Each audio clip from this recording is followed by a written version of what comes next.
Peng, selamat siang. Jumpa lagi bersama saya Hafiz. Saya Adit. Saya Mbak Ivan. Nah, kali ini kita bertiga dari bincang-bincang mobil lagi berada di salah satu mobil MPV yang menjadi ikon di keluarga Indonesia, yaitu All New Kijang Innova Zenix. Dan Hybrid. ini adalah tipe yang tertinggi, Yes. yaitu tipe Q Modelista. Nah, Hybrid pula. iya. Kalau bisa dibilang mobil Kijang itu tadi kan sempat dijelasin bahwa Kijang sebagai mobil ikon keluarga Indonesia. Kira-kira setuju nggak pendapatnya saya kalau dari kacamata Pak Adit dan Mbak Ivan? Setuju banget. Bahkan kalau saya tidak salah ingat, kata-kata mobil keluarga itu pertama kali ya keluar di Kijang ini. Terms mobil keluarga. Kalau dari Mbak Ivan gimana? Kalau saya juga setuju banget, karena menurut saya Kijang itu juga merefleksikan pertumbuhan ekonomi Indonesia dari asal usulnya yang hanya mobil pengangkut barang untuk ini ekonomi sampai sekarang ini sudah menjadi sebuah MPV mewah yang canggih. Itu kan menunjukkan ekonomi saya udah naik terus nih sampai sekarang gitu. Dan jangan lupa, Kijang itu juga hampir selalu menjadi mobil terlaris Oh iya. di Indonesia. Bahkan nih Kijang Innova ini Zenix Q Modelista ini harganya berapa? 633 juta. Dan itu masih laku. Dan jangan salah, di antara tahun lalu itu mobil terlaris di Indonesia itu adalah Kijang Innova Zenix, 66.000 unit. Dengan terbesarnya adalah Model ini Modelista Q ya, Hybrid. malah yang tertinggi. Termahal justru yang paling laris. Berarti memang keluarga Indonesia tuh benar-benar cinta sama Kijang. Betul sekali. Tapi kalau dilihat-lihat ya, Kijang itu kan sebenarnya udah lama ya di Indonesia. Mungkin ada kali ya di atas 50 tahun. Belum. Oh, 40 ya? Pertama Kijang itu 77. pertama kali Juni 77. 77. Beda setahun doang sama saya ya. Iya. Jadi ketahuan dong. Ketahuan umurnya Tahun berapa? umur. Nah, berarti dari 77 sampai sekarang kira-kira evolusinya kayak gimana sih Kijang dari mata Pak Adit dan Mbak Ivan? Silahkan Mbak Ivan dulu yang terkenal dengan pengetahuan mobil tua. Nah, itu dia. Nah, itu dia evolusi yang menarik. Kalau kita kan Kijang generasi pertama yang kita sebut Kijang Buaya, itu tuh memang awalnya Sorry, dibuat- pertama Doyok. Doyok. Bener buaya, salah. Buaya, Dua Doyok. Doyok. Balik. Emang mirip sih dia kebalik, mohon Iya, maaf. karena memang masih basic. Nah, itu mereka awalnya dibuat tuh untuk memberikan modal transportasi untuk usaha, ngangkut barang segala macam. Karena itu dari pabrik hanya tersedia varian pickup, terus yang flat untuk karoseri, dan juga ada yang langkah HSWR ya, high side with roof. Wis. Oke. Akhirnya tapi berevolusi, ternyata kemudian Kijang tidak hanya populer kan untuk pickup saja, kemudian muncul minibus, dan pada generasi ketiga alias Kijang Super mulai muncul bodi seperti yang asli dari Toyota ya. Pertama ada full press body yang dempulnya sedikit, dan kemudian ada Toyota original body yang bebas dempul. Kemudian berevolusi jadi Kijang kapsul.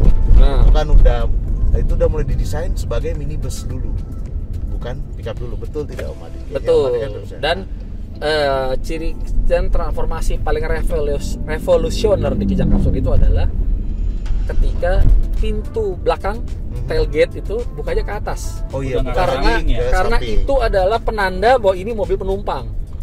Kalau yang masih buka ke samping itu artinya mobil barang. Berarti dari Kijang Super ke belakang tuh masih Masih berawalnya nih ya. ini. Berawalnya niaga. Berarti udah dari kapsul terus kemudian ke Innova, itu udah yang benar-benar Ya. full menjadi transformasi mobil keluarga favorit ya. Dan kalau lihat ya Innova Grand Vitara, masih ingat dulu masih mungkin kelasnya lumayan menengah ya. Maksudnya masih banyak keluarga menengah bisa beli, dan terus sekarang kita berlanjut ke Zenix nih sudah lumayan menengah ke atas ya, boleh Betul. dibilang ya. Ya, Itu betul. sih kalau menurut saya. Berarti kalau menurut Om Adit bagaimana? Betul sekali. Ya kalau kita bicara ini kan sudah masuknya udah segmen C ya. Si segmen ya, karena harga udah 500-600 juta, tapi tetap saja lakunya ampun-ampunan. Karena gini, sebenarnya kita nggak tidak heran ya kalau mobil seperti Kijang ini bisa laku banget gitu, karena memang konsepnya saja. Jadi kalau kenapa orang-orang berduit itu senang banget sama Kijang Innova, karena secara feature, secara kelegaan yang kita lihat ini lega banget, secara kenyamanan kemewahan dapat, tapi tidak berlebihan. Dan masih bisa dibawa ke pasar. Iya. Nah, tidak mencolok, orang langsung menganggap kesenjangan sosial. betul. Dan kalau boleh nambahin juga, sebenarnya Kijang itu identifikasinya tuh kayak mobil untuk segala kalangan. Jadi buat pekerja iya, buat korporasi iya, Betul. buat jadi mobil keluarga antar jemput anak juga bisa. Masih oke. Iya, Tanpa berlebihan. Bayangin kalau sekolahnya di sekolah-sekolah yang swasta yang udah sebulannya puluhan juta, kalau pakai Avanza pasti kan minder. Iya. Tapi kalau datang pakai Kijang, Dan jangan salah, Kijang juga sekarang beberapa tuh suka diidentifikasi tuh sebagai old money. nah, Iya. orang kayak lama. Rakyat lama, Apalagi kalau bentukannya masih bagus, mulus. iya. Betul. Masih Orang bawa glory. Kijang Krista. Sampai iya. sekarang orang lihat Kijang Krista akan hormat. Benar. Padahal Harga masih mahal loh. harga Kijang masih kapsul mahal. itu. Krista itu masih 100 di Nah, atas 100 juta. Bayangin 100 juta dapat mobil umur 20 tahun. 20 tahun. Bayangkan. Nah, Sobat Fulltank, salah satu hal yang menarik Bukunya nih, di belakang. dari pembahasan tadi soal Kijang itu, di antara kita bertiga ini ada salah satu yang ternyata menulis buku ini nih. Wih, siapa tuh? Siapa tuh? Nah, kebetulan kalau buku ini punyanya dari Mbak Ivan, tapi yang nulis adalah Pak Adit. Boleh cerita sedikit nggak? Ceritanya buku ini tentang apa sih? Oke. Jadi ini bukunya Fana, sebagian punya. Jadi ceritanya waktu itu tahun 2007 itu ke tempat kantor gue yang lama, tempat kantor saya yang lama, kita kerjasama dengan Toyota Astra Motor untuk membuat buku 30 tahun Toyota Kijang. Pada waktu itu masih Kijang Innova. Innova masih baru 3 tahun lah Kijang Innova. Nah, ya yang paling seru ya story dari buku itu adalah kita menggali betul rekam jejak Kijang dari awal. Bahkan saya dulu sampai mewawancarai orang-orang yang terlibat di launchingnya Kijang Buaya, yaitu almarhum Pak Hendra Mata. Sama nih yang paling seru nih, Apa tuh? korespondensi sama orang Jepang yang kalau nggak salah jadi project manajernya Kijang di Indonesia, namanya Mr. Nomura. Nah, bahkan Mr. Nomura-san itu dia kirim foto dengan prototipe Kijang di PRJ tahun 75, di mana saya belum lahir 75. Itu belum wawancara lain. Nah, dari situ kita banyak tahu soal Toyota Kijang, termasuk nama Kijang itu sendiri. Nah, mungkin Mbak Ivan yang Gimana tuh? sering Ya. terlibat adu keyboard, Keyboard zaman sekarang ya. Betul. dengan netizen. Ya, karena Soalnya kalau ada yang gini, salah kan kita harus meluruskan dong. Jadi soalnya gini, menambahkan juga ini tuh lagi banyak kalau soal Kijang itu banyak simpang siurnya. Itu sebenarnya nama aslinya apa sih? Ada yang bilang kerja sama Indonesia Jepang lah, ada karena nama hewan atau apa. Mungkin dari Ivan kali, Mbak Ivan nih yang bisa ngejelasin karena paling khatam soal sejarah. Silakan.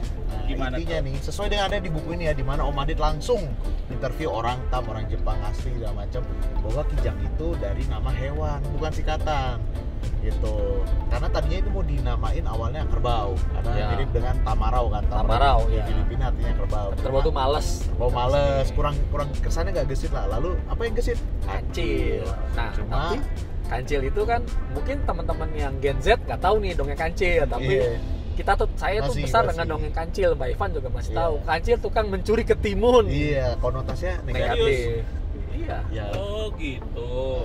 akhirnya ya udah adalah sayembara yang diikuti internal Toyota, dipilih nama Kijang karena tadi dia tetap Kijang kan lincah ya.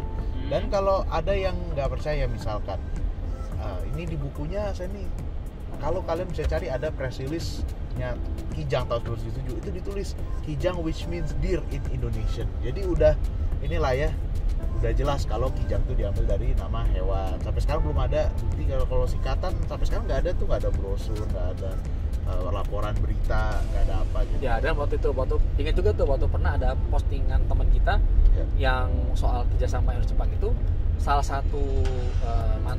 satu tim Markomnya Tam waktu itu langsung komen, Kijang bukan kerjasama Indonesia Jepang, langsung untuk strict di komen itu. Oke, berarti udah bisa dibilang mitos tentang nama kerja sama Indonesia Jepang ini hoax ya. Wah, guys. itu bisa-bisaan. Mungkin bercandaan kita mungkin, Iya, tapi karena orang Indonesia suka bikin sikatan. itu bukan versi yang diakui secara resmi. Iya. Dan Nah. kita satu lagi, kita dari ini kita harus belajar nih soal bagaimana kita mengacu atau mereferensikan sesuatu dari hal yang resmi, bukan sekedar omong-omong. Dan kalaupun saya ketemu di online Pak, dia mengutip dari siapa? Kan harus jelas. Kijang menurut buku, menurut apa? Kalau nggak ada ya semua orang juga bisa nulis gitu kan kira-kira. Kira-kira impresi dari kalian bertiga gimana soal mobil ini? Kalau saya pertama ya, ini mobil tuh bener-bener kayak giant leap, kayak dari Kijang sebelumnya Reborn ke Scenic itu fiturnya udah banyak banget. Salah satunya kita ngomongin dari kenyamanan dulu deh. Kursi tengahnya semuanya udah elektrik, bisa reclining, terus juga dapat sandaran kaki juga elektrik. Sekalipun untuk maju mundurnya masih manual. Nah, terus juga udah ada head unit dengan Apple CarPlay, terus juga kita ada sunroof dan ada ambient light. Plus ini mobil tuh karena pakai hybrid, irit. Yeah. Nah, gimana Pak Adit kalau mau nambahin tuh soal keiritan, karena lagi jadi drivernya nih Pak Adit. Nah, tadi itu waktu kita macet-macet saya sempat melihat di MID kita itu 16 km per liter, dan Irit itu loh. irit banget. Irit, Mobil benar. sebesar ini dan seberat ini itu luar biasa irit. Dan memang hybrid ini yang menjadi kunci keiritan ini. Kalau nggak pakai hybrid itu mungkin bisa 19, 118. Karena hybrid itu kan kalau dia di kecepatan pelan dia justru lebih hemat, karena mesin bensinnya akan mati dan motor listriknya yang menyala.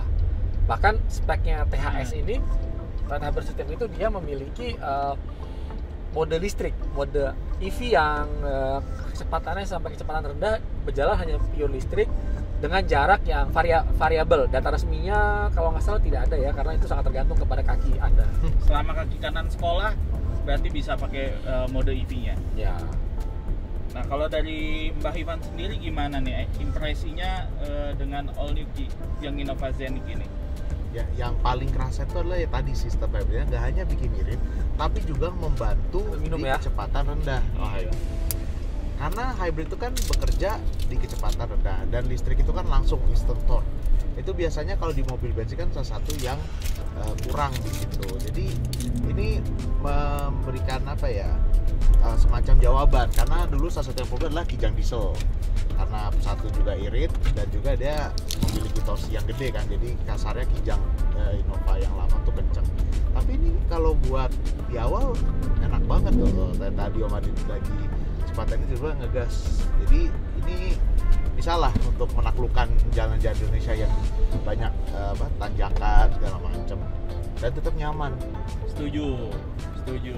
Nyaman ini penting, apalagi kalau untuk menjadi ibarat kata nih value ya, kita ngomong value untuk mobil MPV 7 seater di kelasnya. Salah satu yang penting itu kalau buat saya adalah kenyamanan, dan all new Kijang Innova ini udah pastilah achieve kebutuhan itu.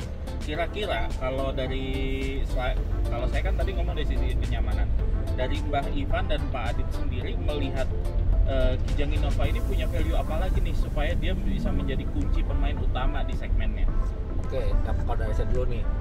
Yang pasti konsepnya adalah mobil keluarga Indonesia.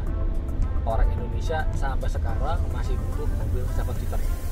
Meskipun jok baris ketiga hanya dipakai let's say setahun sekali, setahun 2 kali, tapi tetap mereka membutuhkan 7 seater. Andai ada teman, andai ada saudara, itu yang satu. Jadi pasti itu cocok banget dengan kondisi keluarga Indonesia. Yang kedua, mobil ini balik lagi cerita bahas di awal, konsepnya yang kemewahannya dapat, nyamannya dapat, fungsinya dapat, tapi tidak berlebihan. Gak akan memancing kecemburuan sosial kalau kita ke pasar atau ke proyek atau ke kampung pakai Kijang. Beda sama saudaranya Kijang yang SUV yang identik mobil pejabat ya, itu kan terlalu mentereng. Kalau ini tidak, tetap Ini mewah, subtle. Itu jadi di situ menjadi kunci. Dan terus terang value for money, balik lagi tadi harga 400, kita jangan bicara yang inilah, ini nomor 33, kita bicara 440 juta Untuk tipe terendahnya ya, kalau terendah. nggak salah. Mobil apa lagi di harga segitu yang bisa dapat fungsi semua tadi dengan status, fungsional, kenyamanan. Itulah kenapa Kijang begitu laris, dan sampai ada mobil yang, dan ingat ya, sejarah telah mencatat yang mencoba melawan Kijang tuh udah banyak. Banyak sekali. Dan tidak ada satupun saat ini yang berhasil bisa menggeser Kijang. Jangankan geser, gitik-gitik aja nggak bisa. Nah, kalau dari Mbak Ivan sendiri gimana? Nah, kalau menurut saya ini salah satu kunci dari kesuksesan Kijang itu adalah dia itu mobil yang bandel boleh dibilang ya.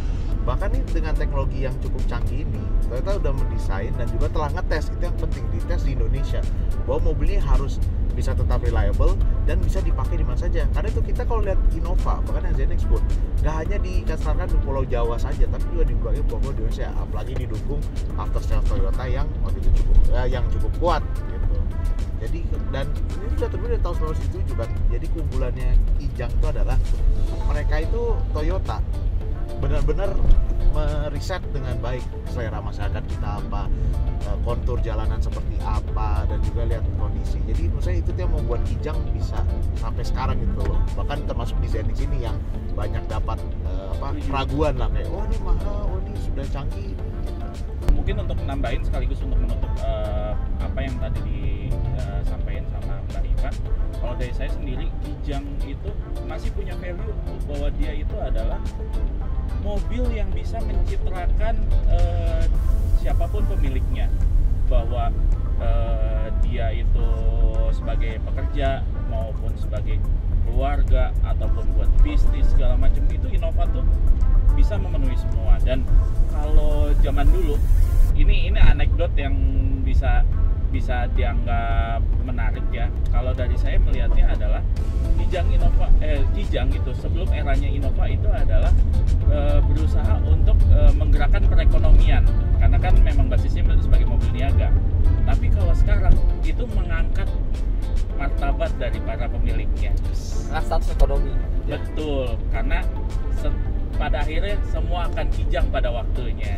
Jadi kalau mengutip iklan tanpa bermaksud endorse, Kijang memang tidak ada duanya. Iya, Betul. Nah, oke, kalau gitu usai sudah semua bahasan kita terkait Kijang kali ini, dan kita masih punya ada lagi satu topik terkait Kijang yang akan bisa teman-teman sobat Full Tank bisa tonton di bincang-bincang mobil di YouTube kita, dan semua sosial media kita juga ada di bawah ini, nanti akan ditampilkan. Plus ada satu lagi kejutan dari kita, karena saat ini teman-teman sobat Full Tank bisa juga menikmati konten-konten dari bincang-bincang mobil melalui layanan Pro TV yang ada di semua media jaringannya Promedia Teknologi Indonesia. Jadi jangan sampai ketinggalan konten-konten terbaru dari bincang-bincang mobil. Saya Hafiz, Saya Adit, saya Mbak Ivan. pamit.